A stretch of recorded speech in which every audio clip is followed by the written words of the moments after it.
আওয়ামী লীগ এখনই যেভাবে জুলাইকে কটূক্তি করছে, জুলাইকে নরমালাইজ করছে, আমরা মনে করি জুলাই সনদের আইনি ভিত্তি নিশ্চিত না হলে আমাদেরকে 50 বছর পরে হলেও আওয়ামী লীগ ফাঁসিতে ঝুলাবে। তো হ্যাঁ ভোটের জন্য সারা বাংলার আমার জনতাকে আমি উদ্বুদ্ধ করব এবং সকলকে বলি হা ভোটের পক্ষে সবাই হা ভোট দেন। আমাদের কর্মকাণ্ড কার্যকলাপ ভবিষ্যতের জন্য, ভবিষ্যৎ প্রজন্মের জন্য, রাষ্ট্রীয় অবকাঠামোর সৌন্দর্যের জন্য, মানসিক সুস্থতার জন্য, রাষ্ট্রীয় এবং আমাদের অর্থনৈতিক, মানসিক, পারিপার্শ্বিক, ভৌগোলিক সর্বাধিক উন্নয়নের জন্য হা ভোট দিন।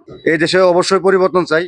এক সরকার দীর্ঘমেয়াদী থাকতে পারবে না 10-15 বছর। যে আইনগুলো করা হয়েছে এই আইনগুলোকে অবশ্যই সাপোর্ট করি এবং সকলকে বলি হা ভোটের পক্ষে সবাই হা ভোট দেন। দেশ উন্নয়নের জন্য তো এটাই দরকার, আর আমি এটা বিবেচনা করে বুঝেছি এটাই উত্তম, এটাই করা ভালো হবে।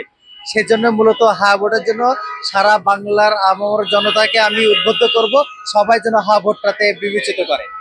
অবশ্যই হা ভোটের পক্ষে যেন সবাই থাকে। আমি অবশ্যই হা ভোটের পক্ষে, কারণ আমাদের দেশ আগে যে নিয়মে চলছে, এই হা ভোট যদি বাস্তবায়িত হয় তাহলে দেশের অবকাঠামো চেঞ্জ হবে।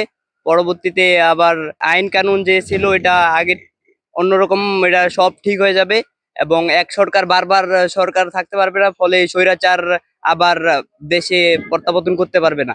এই জন্য আমি হা ভোটের পক্ষে। জুলাই আন্দোলনে ছাত্রদল যেটা আন্দোলন করছিল দেশটাকে স্বাধীন করার জন্য, দেশটাকে পুনরায় আবারও স্বাধীন করে যেন একটা স্বাধীন দেশে পরিণত করা যায়, যেন আবারও নতুন সরকারের মাধ্যমে নতুন ভাবে দেশটা করতে পারে, পরিচালনা করতে পারে। এই জন্য হ্যাঁ এর পক্ষে।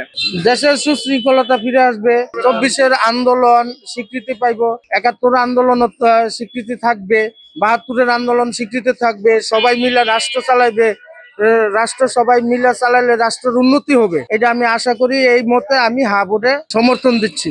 আমাদের দেশের ন্যায় নীতি সর্বকিছু ভালো হতে হবে, দুর্নীতি মুক্ত হবে এবং কারোর প্রতি কেউ জুলুম করতে পারবে না। প্রচলিত যে সংবিধান আছে এই সংবিধান তো আপনার দুর্নীতিতে ভরা। এই প্রচলিত সংবিধান সংস্কার হলে মানুষ নতুন করে সংবিধান হইব, এই সংবিধানে মানুষের অধিকার ফিরে পাইবে। খাওয়া পড়বে হয় বলে হরকে সব দল যদি একত্র না হয়, শেষ পক্ষে কেমন আছে সংসদ ভেঙে যেতে পারে, নির্বাচন সঠিক নাও হইতে পারে। তাই বলে আমি না ভোটের পক্ষে। আমি আমার পছন্দের প্রার্থীকে ভোট দিতে পারবো। এই জন্য আমাদের যে চাওয়া পাওয়া আছে সেটা যেন পূরণ করতে পারে আমাদের পছন্দের প্রার্থী। সব জনগণ জানে হা ভোটটা দেয়, মা বোনদের সবেরে বইলা দেই। বাংলাদেশে 16 বছর যে জুলুম নির্যাতনের রাষ্ট্র ছিল, যে রাষ্ট্রে কথা বলার স্বাধীনতা ছিল না, গণতান্ত্রিক চর্চা ছিল না, সেই রাষ্ট্রে আবু সাইদ, ওয়াসিম মুগ্ধের মতো হাজারো হাজার ভাই বোনদের রক্তের বিনিময়ে আমরা জুলাই একটি রাষ্ট্র পেয়েছি এবং এই বাংলাদেশের জুলাইয়ের মাধ্যমে চূড়ান্ত আজাদির স্বপ্ন দেখার সুযোগ হয়েছে। এবং বাংলাদেশে যদি আপনি লক্ষ্য করেন যে জুলাই সনদের আইনি ভিত্তি যদি আমরা নিশ্চিত করতে না পারি, আওয়ামী লীগ এখনই যেভাবে জুলাইকে কটূক্তি করছে, জুলাইকে নরমালাইজ করছে, আমরা মনে করি জুলাই সনদের আইনি ভিত্তি নিশ্চিত না হলে আমাদেরকে 50 বছর পরে হলেও আওয়ামী লীগ ফাঁসিতে ঝুলাবে। সেজন্য গণভোটের মাধ্যমে জুলাই সনদের আইনি ভিত্তি নিশ্চিত করার জন্য বাংলাদেশের আপামর জনতাকে সাথে নিয়ে আমরা মাঠে নেমে এসেছি। জনগণকে বলছি, আপনি যদি আজকে হ্যাঁকে বিজয়ী করতে পারেন, আপনি রাষ্ট্রের মালিক হবেন।